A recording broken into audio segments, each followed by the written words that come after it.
Hey guys, welcome back. Last time we found out we do not exist. How queer. Indeed.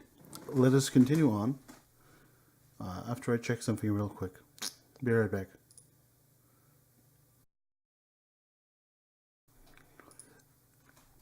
Okay, we can continue on now. My feet automatically headed toward my base. They were heavy enough to make me think that lead had been embedded in my heels.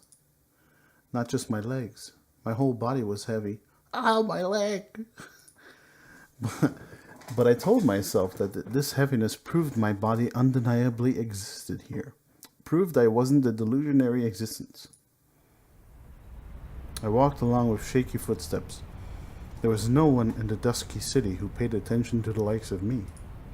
Until a short while ago, I dreaded people taking notice of me or making a laughstock of me, and I'd inwardly call them names and saying, "Don't look at me." Whoops. Now, now I wanted someone to look at me, and I didn't care who. I wanted to enter someone's sight. Like the new gen perpetrator. What? I wanted someone to recognize me as being here. I saw such convenient things for myself. You know what I taught last time? You know how Suwa has been caught? I think Suwa might be the guy who's behind all this. But we'll know soon, I guess. But no one would look at me. If I let out a freakish yell, they'd probably turn a contemptuous gaze on me. But I didn't have the energy to put that into action. I gripped my cell phone in a sweat-drenched hand. The phone had gone to buy together with Nanami. A mere 4 numbers were recorded there. Rimi's cell phone, Nanami's cell phone, Misumikun's cell phone, and my parents' home number. Using only these 4 numbers, I tried desperately to think of a way to prove I wasn't an imposter. あなたは妄想の存在なんだよ。Nandayo? No. I'm not a delusionary existence or anything of the sort. I'm the real thing. I'm Nishijo Takumi. I'm 17 years old. I'm a junior at Sume Academy. I'm a member of a 4-person family. I'm... 助けて僕を証明して My trembling kept my teeth from coming together properly. They rattled. It wasn't cold, yet I was shaking. 助けてよ Out of the 4 recorded numbers, the one I picked belonged to Misumikun. Yo, Aniki. I'm an Aniki. はい。ミス匠だろ。どうしたんだ。リミとうまいこと言ったか。ちゃんと童貞卒業できたんだろうな。感謝しろよ。気を使って2人にしてやったんだからよ。To my relief, Misumikun was the same as always. He knew of me, the way he was supposed to. He recognized me as Nishijo Takumi. That's why I'm not a delusionary existence or whatever. Rimi had only been lying after all. そういえば、ついさっき美奈子から言われたんだけどよ。えみんなああ、 Oh shit. 俺の女。 Hold on. みなこああ、俺の女。 What an onna? Please. Respect. 美奈子が言うんだよ。ここ1ヶ月ぐらい日常と急に仲良くなったけど、なんでって。こいつ何言ってんだって最初は思ったんだけど、そもそも俺普通だったらお前みたいなやつとは絶対関わろうとしねえんだよな。リミを通して知り合ったってのはなんとなく記憶にあるんだけどよ。 Oh shit, 細かい dude. ことはなぜか思い出せねえんだよな。 It was the same. The same condition that I experienced moments ago. No, I don't want that. Please don't say anything more. Though all he had to do was talk about girls in the usual manner, leave it at that. Why only today of all days? お前さ、いつ俺とダチになったんだっけ。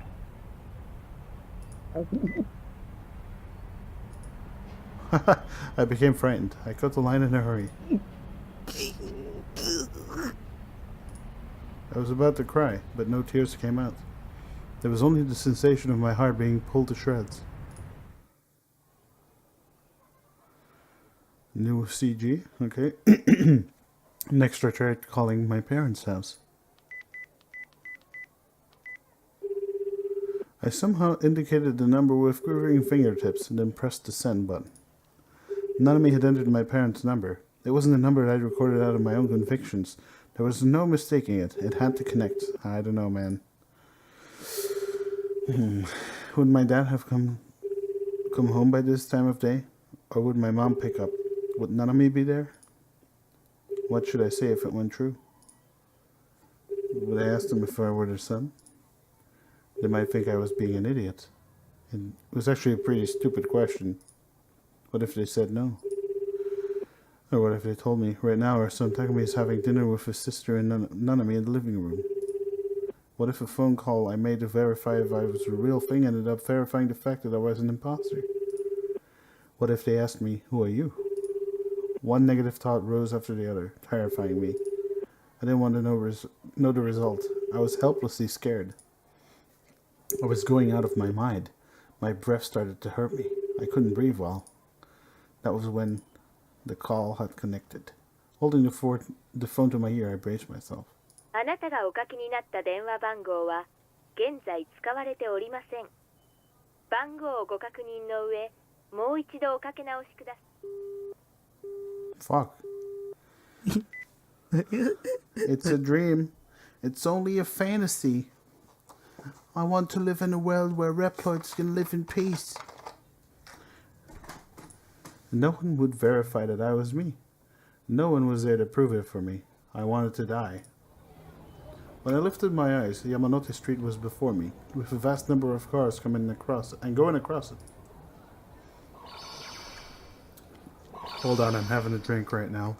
My voice is leaving me.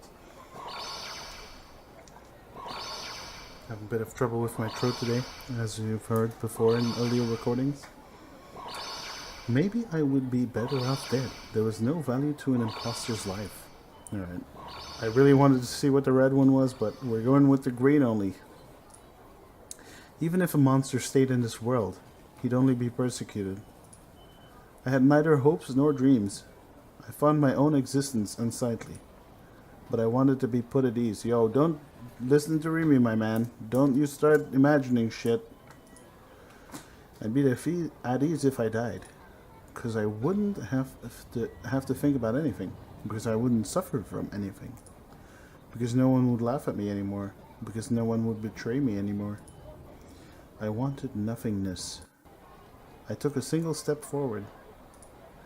I'd meant to take a step. But my legs wouldn't so much as budge. They wouldn't move for me. Before I knew it, my knees were shaking.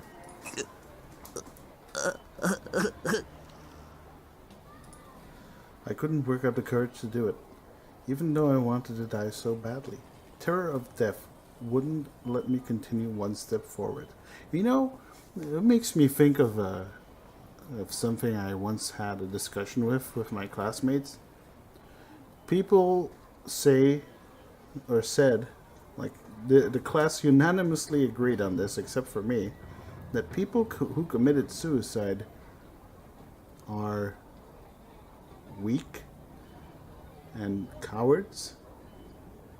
I, however, am in the camp that I feel that being able to take your own life is not courageous, but I think it's something a coward would never be able to do. Have you thought about it? Just look at your wrists. Imagine putting a blade on the wrist and cutting real good. Like putting force on that shit. Just the thought of you should make you feel weird and cold. I don't agree. There's always the good stuff, like, oh, you're fucking people who care about you and your family and blah blah blah. But You know, here's a golden rule from a guy who has no morals. Haha. Life is only about yourself.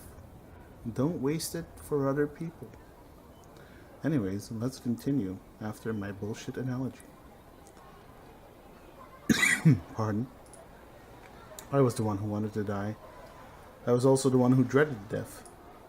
I became confounded. I lost the ability to grasp my emotions. Did I want to die? Did I want to live? Which was it? 死にたい。 I gritted my teeth. I closed my eyes. I mentally chanted, I want to die. But my legs still wouldn't move. The cars passing by with astonishing speeds. A vision of getting run over and killed by one of those lethal steel weapons rose at the back of my head and I shrank back. 死にたいのに。 In the end, I sank weakly down in place. Even at this final stage, I was forced to realize that I was a useless, spoiled brat. I ended up thinking expedient things like how, since I was now crouching down here on the sidewalk anyway, maybe a car would skid and come crashing into me. It would be so much easier if I could die by some unavoidable force. Yeah. That's some heavy stuff. As she walked below the overhead rail at Shibuya Station, Sakihata Rimi took out her cell phone. She had walked straight here after parting with Takumi. She brought out her phone address book and called the number recorded under the name Nana-chan. The recipient soon picked up. 私実はちょっとした報告があります。ナナちゃんをこれから助けに行こうと思って。 What the fuck is that? Rimi had an idea of where Nanami was being imprisoned and who had imprisoned her. She knew, for she too had once been in the same environment. It was a past she wanted to forget, but for the sake of saving Nanami, she would readily dare to meet the dark memories for a second time. The reaction of the person she'd called was just what she had expected, and so she smiled wryly. 私って信用されてないな。平気だってば。 Both her voice and expression were very bright. They didn't betray a particle of the tragic yet brave resolution within her. The burpees. To an onlooker, she would only appear to be making an enjoyable phone call. 昔の話だしね。そもそも私の感情とナナちゃんを助けることとどっちを優先させるかなんて決まりきってることだよ。言ったでしょ。私はあなたの力になりたいって。 What the fuck is this, dude? She's calling Nanami to save Nanami. What?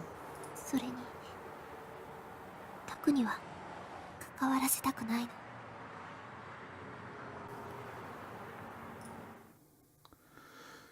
There, Rimi's expression clouded over. ねえ、ちょっとだけ語っちゃっていいかな。タクにね、いろいろひどいこと言っちゃったんだ。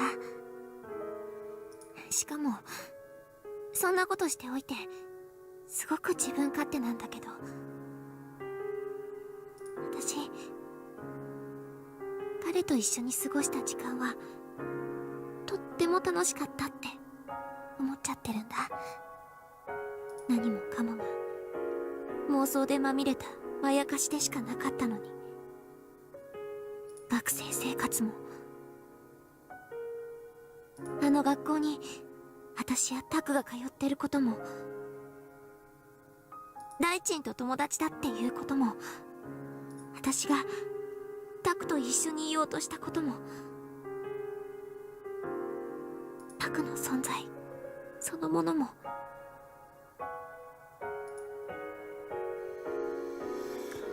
Little by little, Rimi's pace grew more relaxed. People she'd never seen before kept passing her from behind. タクってどうしようもないくらい情けなくて、どうしようもないくらい弱くて、きっと普通の女だったら見向きもしないような男の子なんだよ。 As she spoke, she tightened the hand holding the phone around her ear. I mean, what? Let me reread that. Hold on. As she spoke, she tightened the hand holding the phone to her ear. なのに私の心には楽しかったっていう気持ちがあるの。 For some reason, this poster reminds me of Byosoku 5 cm. What's the English name for that one? 5 centimeter per second. It's an insanely beautiful anime.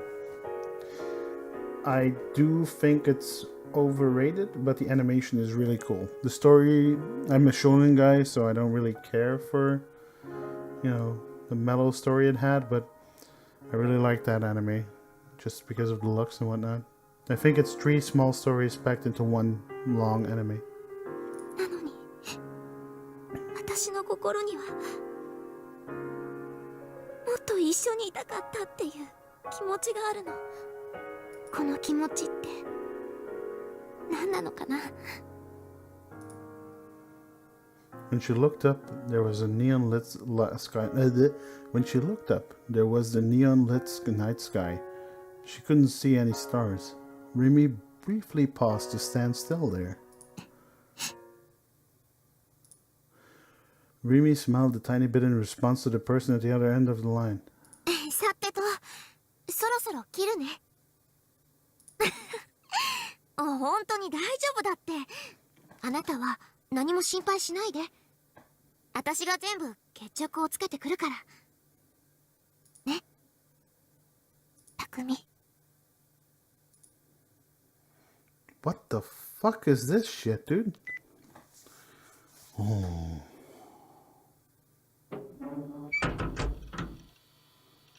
I had lost all energy. Before I knew it, I was at my base, which we are about to save, because we'll see you guys back here on the next episode of Super Mario Odyssey. I mean what? I of course mean ChäoS Head Dot. Thank you for watching, and I'll see you guys next time.